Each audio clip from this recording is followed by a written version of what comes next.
Marcus Robert Johnson here. Today I'd like to talk about why do we get knocked out in a fight. Not so much how do you knock someone out, but what causes the knockout. Now there's a lot of things that, I was just talking to my buddy and he was telling me that he was seeing that it only takes 3 pounds of force on the chin to knock someone out. And I'm not gonna say so much that's not true ever, but I'm gonna say that that's not a finite fact. Like, the reason we get knocked out, let's start with the very basic of what a knockout really is. There's a couple different kinds. There's the flash knockdown, and then there's just the flat out loss of consciousness knockout, right? Now, they both have to do with the brain, but just slightly different, I think, and I'm not a doctor, but I'm just speaking through experiences, what I've learned from the gym, what I've learned from people, and why do you get knocked out? We get knocked out, our brain is just sitting in fluid in our skull. The knockout comes from your brain hitting the back of your skull. And the back of your brain is what controls, don't want me to get this wrong, but the back of your brain is what controls a lot of your eyes, your consciousness. So when that hits, lights out. So the back of your head, that's why you're not supposed to hit the back of the head. The back of the head is the most sensitive part. That's where everything that really controls us is. So from someone hitting with incredible force, just head on, just if they're just strong as shit, they just punch incredibly well, and they hit you on the forehead, that's going to be very hard to knock you out because, well, first of all, I want to say the average person in a fighter is different. The average person, when they fight, they're not trained to keep all this tight. They're not trained to really take a punch. They're not used to getting hit all the time, so it's fresh for them. So a lot of times they fight, here, they're up here, and this is just floating up. This is just floating around. And so when you get hit, you go and you stop, and your brain goes. It's like if you're in a car, hit the brakes, your brain is you, the fluid is the seatbelt, or the fluid could be the skull, really. The fluid is the seatbelt, and the windshield is your skull, right? So you hit the brakes in the car, you fly, bam. Same thing with your brain. You get hit, brain flies, fluid kind of stops it best it can, but if it can't, it hits the skull. You go through the windshield, KO, dead, whatever. So when you're fighting like this in the street and you're regularly not used to it, bam, bam, you're here, but it's a lot easier because this is floating free. But you got to understand, especially boxing and Muay Thai, these muscles are very strong. So your seatbelt is a lot better quality. And on top of that, we're in a better car because we're here, we're tight. Our chin is down a little more. You ever hear chin down, eyes up? That's what they kind of say. That's where you want to be. You want to chin down, eyes up. Even the guys that have their hands down when they're here, right? If you can see it better, they're like, bam, bam, bam, bam. They're not just like if you're doing this, you're super cocky. You're probably incredible. But most of the time, they're bam, bam. You know, even when I'm here, I got my hands down, I'm still with my chin down. Bam, bam. Whatever. Even if I'm fighting goofy or whatever, chin is still down. Because the more it's up, the more that button is out there. The tip of your chin is kind of similar to a cat's tail. It's responsible for a little bit of your balance. And I want to say that if this here is essentially round, right? So it's going to be very hard to hit this and knock it, to move it. But the chin points out. So you can hit the chin, and when you hit it, it has a lot less direction to go. Like, hit the head, it can go, it can kind of fight back, forward, bang. You'll see guys stick their heads into punches sometimes with their forehead. But the chin is just a little lever sticking off, so it's a lot easier to find target to hit, and it's responsible for that knockout a lot of times. Now, regardless if it takes 3 pounds or 8 pounds or 100 pounds, I'm going to say that that's not right because I want to say that comes down to how you stand. Maybe that's true for every person. If every person's just standing here, then they're just like this. Maybe that's true. If they're just standing and they're like, hit me. They're not flexed or whatever. They're just loose or chilling. But I'm going to tell you, it's going to take a lot more than 3 pounds to knock me out when I'm staying here and I'm bucked up and I'm ready for it. And I'm fighting in my mind. Everything's tight. Everything's ready to go. You know what I mean? I'm defending it. I know how to take it. So for that person, you're going to need a lot more than 3 pounds. Because the chin is not just out here to be hit, to be struck. So that's why the chin, lower jaw, can rock this, rock the boat. Because this is not attached. It's kind of free, right? So you rock that, and that's going to shake. That's why that, boom. If you're in the hit situation, if someone's keeping their chin down, you really want to hit them straight on the chin to buck it in even more, push it forward. Now, I could be completely wrong on this part. I'm going to say the flash knockdown, I think those are more total loss of consciousness knockouts. Brain hits the back of the skull, lights are out. Maybe you'll recover quick, maybe you won't.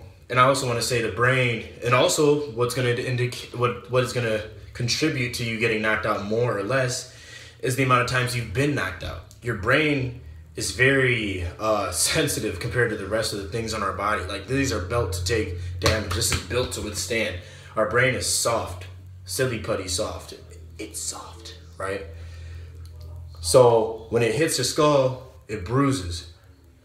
It's a little harder to heal, which is why now they know that with the concussions, it takes a lot longer for a concussion to heal.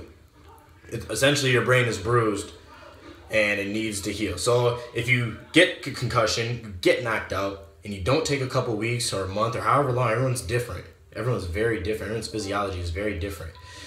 If you don't take the time to heal, your odds of getting knocked out again are a lot higher because now that part of your brain is a little damaged. It's like if you're running on a sprained ankle, it's going to be a lot easier to break it or hurt it more if you keep doing it unless you let it heal up. Same thing. So that's why it's important, especially nowadays, they got guys, you have to sit out for at least 30 days. You get knocked out in a fight. Football, you got to lead the game. And that's smart. That's just going to make people be safer. It might take away from some of the brutalness that people like to see, but it's going to make the sport better overall. Now, the flash knockdown, I think personally, it is a little bit of your brain getting sloshed around in your skull, but it's not the most important part that really will put the lights on you in the back of your head, where all the really things that really control our functioning, our being awake, our mind. Flash knockdown a lot more is balance. It might be a little bit of the brain, but a lot of times that happens because we have a foot off the ground, or we're just not standing right, and we're not in balance. So the flash knockdown is more like, boom, you hit them, maybe you hit them on the chin even. They got up, because even if you hit them hitting them on the chin is not guaranteeing that you're going to be knocked out cold. All that is doing is, it's still going to move the head, so you can, especially if the guy's never taken damage or his brain's never been hurt, he might get up a lot faster than that 32-year-old man that's been fighting his whole life and maybe he's a little hurt at this point. That's why what Floyd's done is amazing, because he's older, but he hasn't taken punishment, which is why he's able to box as long as he can. Guys like Joe Frazier won't make it that long because it's take one to give one. He's trying to make a miss, but eventually you slow down a little bit. So if your style is brute force, it's not going to be good for you when you start slowing down, when your body starts falling apart, which is why what Floyd did was amazing, because he took little damage and was able to box a long time intelligently. So that's kind of where I am with the knockout. Now, there's different ways to knock a person out, but I also say the tempo right here. The tempo is very awesome for knockouts as well. That is not as much. The skull is not as hard there. It's a lot closer. Say you make a little more. The skull is thinner, a little bit there, so you're closer to the brain. That's why you hit it, bam. And that's also your eyes too, right? It's where. So that's a lot of times easier to knock a guy out as well. So that's why they call the chin the button. But what I want to say is there's no 100% fact that every person's going to get knocked out a certain way. Maybe that's true if people are just standing freely. Yeah. But the trained fighter, even guys like, even the guy in the picture that's going around in my face, the guy, big muscly dude, he's huge. Rah, rah, everyone's like, what would I do to him? What would he do to him? Now, that guy's incredibly fucking strong around here. So when he fights, if you're going to hit him, if he's not trained in fighting, it's going to be very tough the first 20, 30 seconds. Because that type of person is everything is gonna be tight. So if you get him when he's already like in a rage and his muscles are tight, boom, his seatbelt is fast and tight. It's gonna be a lot harder to knock that brain, to send him through the windshield. But if you catch him like kind of while he's like, oh, what you want to do? He's pushing. What you doing? What you talking about, bro? He didn't even fasten his seatbelt, so that guy's gonna be easy to knock out. You know what I mean? Any person can be knocked out immediately if they're not defending. So maybe that's where that 3-pound idea comes from, just the average body. But any person here, especially a big, swole, strong, if he's ready, bam, good luck knocking him out immediately with one punch. Which is why I say, you can hit him, you can hit a person anywhere in the brain, in the head. And if you are just that strong and you can get the brain to swoosh back and hit the skull, knockout. But it's a lot harder to get my brain moving in my skull when I'm loaded up kind of like a ram, and I'm here ready, bam, slipping. Even here, I'm tense. It's a lot harder to get this brain moving backwards. Even if you hit me, I have my feet behind it, I have my stance behind it, I have something to give. But here, there's nothing to give. It's gonna go wherever I go. There's like almost no way. When that gets hit, it's going. You hit me in the head, my neck can protect that, go forward. I have a little more control over the flexibility of my neck and how far my head's gonna go. So yeah, that's just all I wanted to say. Why people get knocked out. How do we get knocked out? There's different techniques and ways to go about knocking a person out. Different styles in martial arts and boxing. So if that's what you want to do, you want to figure that out, go ahead. There's tons of different ways and styles. I'm sure you could read a book in some ancient Chinese kung fu that says poke him in right here in the chest, every person, whatever. But I'm gonna say that's not true. But I'm just saying, every person is different. So don't be hoping that, oh, 3 pounds is all force, all I need. No, I'm not gonna say that's true every time for every person in every situation.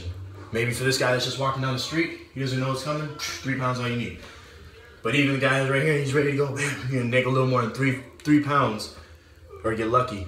And I say, even if you hit him perfectly in the chin, why I say it's gonna take more than 3 pounds, if this is really strong and tough, it's gonna take more, because this is not as willing to be moved. Now I can stop and not let myself push, which is why you wanna bite into your mouth guard.